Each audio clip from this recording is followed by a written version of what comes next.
convidamos você para conhecer o nosso universo sobrenatural, com histórias reais e contos que dominam o imaginário popular. Fatos cheios de mistério e sem explicação. Toda sexta-feira você vai encontrar em nosso canal sempre um novo conto. Agora fique com mais uma história feita especialmente para você e tenha bons pesadelos.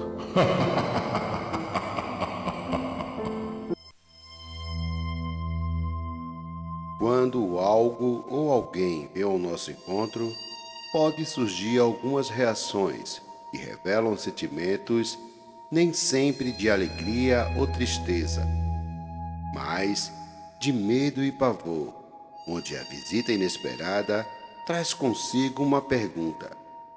Afinal, o que nos aguarda após a morte? Sendo este ser o que se apresenta nos últimos suspiros de nossas vidas.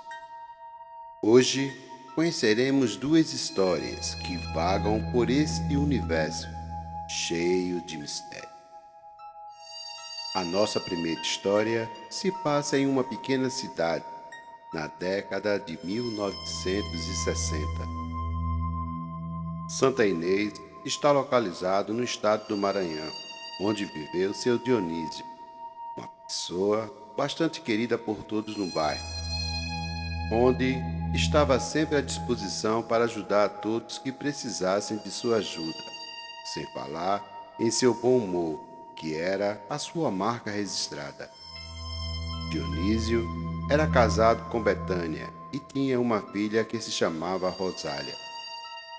Tudo transcorria tranquilamente, até que um certo dia, Dionísio chegou do trabalho sentindo um mal-estar, com fortes dores e náuseas. A sua esposa Betânia leva o marido ao pequeno hospital da cidade. Porém, um surto de uma doença viral assola a pequena cidade. Ele é medicado e em seguida é liberado, pois o pequeno hospital estava lotado e não havia leito disponível no momento. Eles retornam para sua casa. Porém, o seu quadro de saúde vai se agravando e Dionísio começa a ter febres elevadas. A notícia se espalha e as pessoas mais próximas vão até a sua residência e, junto com sua esposa, fazem uma vigília, orando e clamando a Deus pela sua vida. Entre momentos de lucidez e alucinações, Dionísio fala frases que demonstram uma luta particular entre a vida e a morte. E após uma semana, todos da pequena cidade lamentaram a triste situação do pobre Dionísio. Era uma noite de sexta-feira. Betânia continuava ao lado do seu marido. Quando se aproximava das 20h30 da noite, uma vizinha manda um recado para que Betânia fosse até a sua casa, onde iria lhe entregar um remédio para seu marido, feito por uma senhora descendente de indígenas, conhecedora de várias ervas medicinais, onde afirmava ter a cura para a doença de Dionísio. Ela dá uma olhada no marido e nota que na ocasião ele estava dormindo tranquilamente. Então, se dirige à casa da vizinha. Porém, assim que Betânia sai do quarto, Dionísio desperta. O local se encontrava iluminado por uma luz de candeeiro em um móvel próximo à sua cama. Nesta ocasião, um barulho metálico ecoa pelas paredes, como uma lâmina arranhando a sua superfície. A luz do corredor vai revelando uma sombra de uma pessoa, que vai se revelando à medida que se aproximava da porta do quarto. Os olhos de Dionísio mal acreditam no que estava vendo. Uma velha mulher com cabelos longos, brancos e soltos. Seu aspecto demonstrava ser uma criatura de outro mundo. A sua pele era ressecada, com uma aparência cadavérica. Seus olhos brilhavam em meio à escuridão, vestida com uma mortalha negra, e em uma das mãos trazia uma foice. Dionísio fica paralisado. O medo toma conta do seu interior ao ver o estranho ser indo em sua direção. Uma voz rouca sai dos lábios ressecados da velha mulher. Eu vim te buscar. A sua hora chegou. Porém, algo inevitável acontece. Uma força fora do normal toma conta de Dionísio, que, olhando para a mulher, diz: Você veio, mas não irei agora.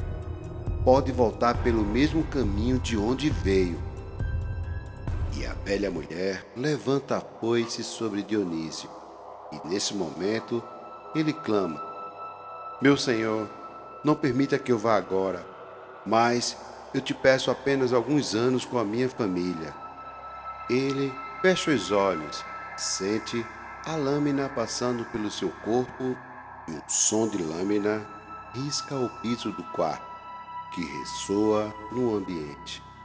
E ao abrir os olhos, vê o estranho ser na porta do quarto que lhe diz: Consegui-se mais alguns dias aqui, porém nos encontraremos em breve. E da mesma forma que veio, ela se vai. Quando a sua esposa chega em casa, encontra Dionísio sentado na beira da cama. Meu Deus, o que aconteceu aqui, homem? Pergunta sua esposa. Dionísio relata para Betânia toda a história, porém, ela diz que tudo não passava de uma alucinação causada pela febre. Quando o dia amanhece, as paredes do corredor estavam marcadas com riscos que lembravam a lâmina de metal, como se alguém tivesse passado na parede na noite anterior. Dionísio se recuperou por completo da estranha enfermidade que assolava o seu corpo, sem auxílio de nenhum medicamento, deixando a sua esposa impressionada com o ocorrido, na noite em que o seu marido foi visitado pela morte. Dionísio viveu por mais alguns anos. Sempre que tinha oportunidade, falava sobre o estranho dia em que enfrentou a morte.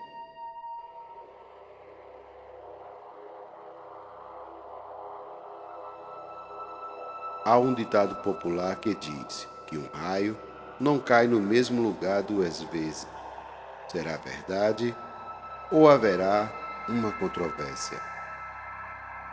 A nossa segunda história se passa em uma pequena cidade do Nordeste, na região da Zona da Mata.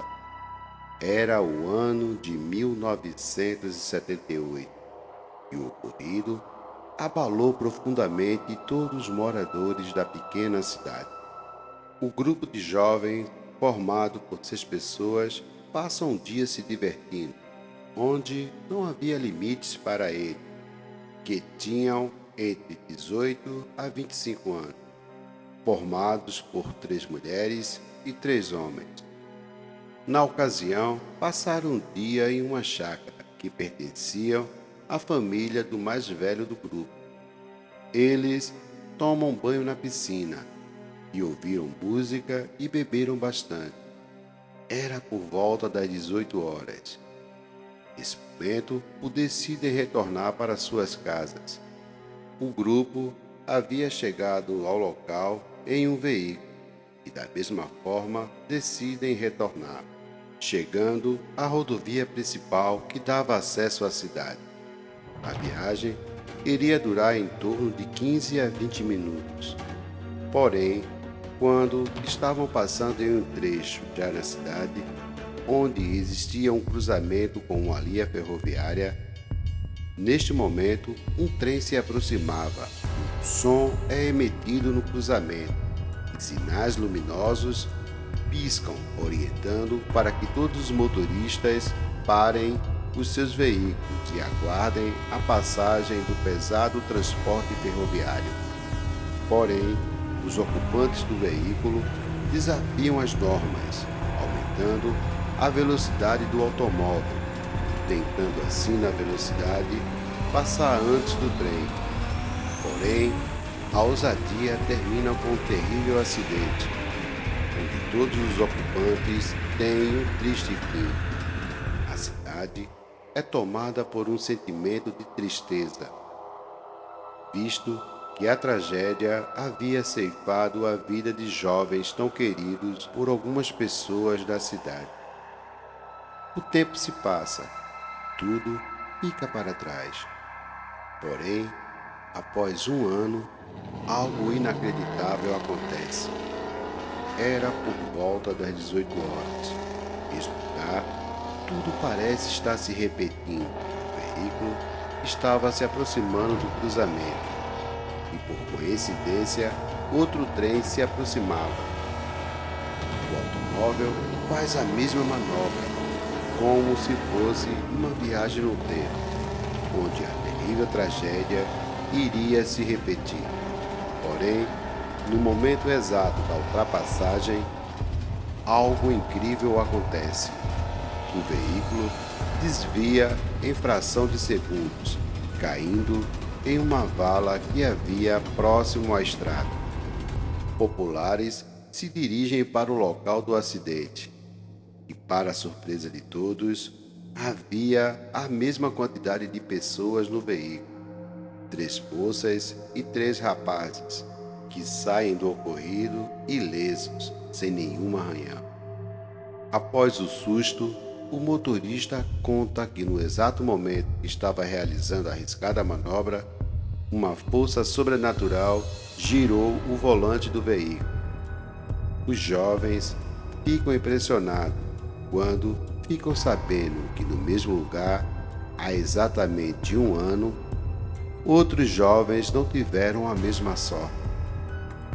E tudo aconteceu no dia 2 de novembro, dia de finados.